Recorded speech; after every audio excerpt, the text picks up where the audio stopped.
Hello, these are the example problems that go with Chapter 20, Lesson 10, Pressure Vessels. Okay, 20.1. Calculate the circumferential and longitudinal stresses developed in the walls of a cylindrical gas storage tank. The tank is made of steel. Show that the thin wall theory is applicable to this problem. That was the only part I did, was the thin wall theory is applicable to this problem. So the thin wall is going to apply if your thickness is less than or equal to 1/10 of the radius. Okay, so in this case we have 375 thousandths is our thickness, and our radius is 24 inches. So we take 1/10 of the 24 and we get 2.4. So 3.375 is less than 2.5. Therefore, the thin wall theory applies. You're going to do this test on all of these problems.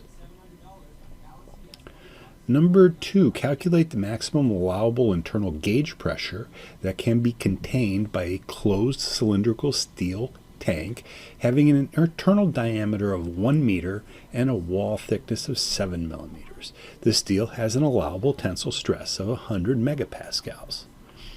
So what we're given is a closed cylindrical pressure vessel. We're given the inside diameter is 1 meter. We're given the thickness is 7 millimeters. And we're given an allowable stress of 100 megapascals. And we are supposed to find the max allowable pressure. Okay, so we're going to check for thin wall applicability first. T equals 7 millimeters and R equals 100 millimeters. So this is applicable if 7 millimeters is less than 50 millimeters. It is. So therefore, the thin wall theories are applicable. Then we're going to take the hoop stress equation from 20.1. We're going to solve it for pressure. And then we're going to substitute in the variables and solve for 1.4 megapascals. Now, number 3. Example number 3. Calculate the stress developed in the walls of a spherical steel tank having a 12-foot inside diameter and a wall thickness of 3/4 of an inch. The tank is subject to an internal gauge pressure of 300 psi. So we're given a spherical pressure vessel, we're given an inside diameter, we're given a T thickness, and we're given a P of 300 psi. Find the stress developed in the walls. First of all, check the thin wall applicability. It's applicable if the thickness is less than 1/10 of the radius, in which case, this case it is. Now this is a spherical pressure vessel. Okay, so you're not going to use the hoop, you're going to use the longitudinal stress equation, equation 20.3. Therefore, longitudinal stress equals P times DI divided by 4T, which in this case is 14,400 psi. Okay, the next one, a steel cylinder with 300 millimeter diameter contains a gas at a gauge pressure of 1.5 megapascals. Using a steel having a yield stress of 350 megapascals and a factor of safety based on yielding of 3, compute the required wall thickness of the cylinder. Okay, so we're given a cylindrical pressure vessel. We're given an inside diameter of 300 millimeters. We're given a internal pressure of 1.5 megapascals. We're given a steel that has a yield strength of 350 megapascals with a factor of safety to yield of 3. And we're going to find the wall thickness.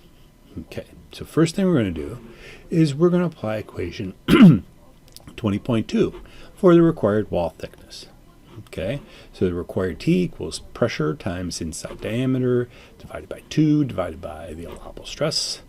Our allowable stress is going to be our yield strength divided by our factor of safety to yield.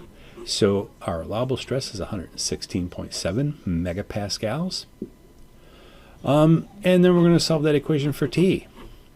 And when I solve that equation for T, I get 1.93 millimeters. Then I'm going to check to see if the thin wall theory still apply. So it's going to be applicable if the thickness, 1.93 millimeters, is less than 1/10 of 150. So in this case, 1.93 is less than 15 millimeters. So our answer in this case is our required wall thickness is 1.93 millimeters. 20.5. So this is one that has a pressure vessel that also has a load, an axial tensile load applied to it. So we're given a cylindrical pressure vessel, has 24-inch inside diameter and a wall thickness of 3/8 inch. The vessel is subject to internal gauge pressure of 200 psi. The vessel is simultaneously subjected to an axial tensile force of 90,000 pounds. Calculate the circumferential and longitudinal stresses developed in the wall. So, first of all, we set up the problem. We're given our inside diameter is 24, our thickness is 375, and our pressure is 200 psi. And it also has a simultaneous tensile load of 90,000 pounds. So, find the circumferential and longitudinal stresses. First, we're going to check the thin wall applicability. Yes, it is applicable. Next, we're going to use equation 20.1 for the circumferential stress. And we get 6,400 psi. This is the hoop stress. Now, for longitudinal stress, we have to add the pressure plus the axial load. So we have this equation here from our textbook. This equation here is due to the internal pressure, and then this part of the equation here is due to the axial tensile load. So when I solve those equations, I just wanted to point out here that the area for the axial tensile load here is the circumference times the thickness. Okay. I'm going to stop right here and then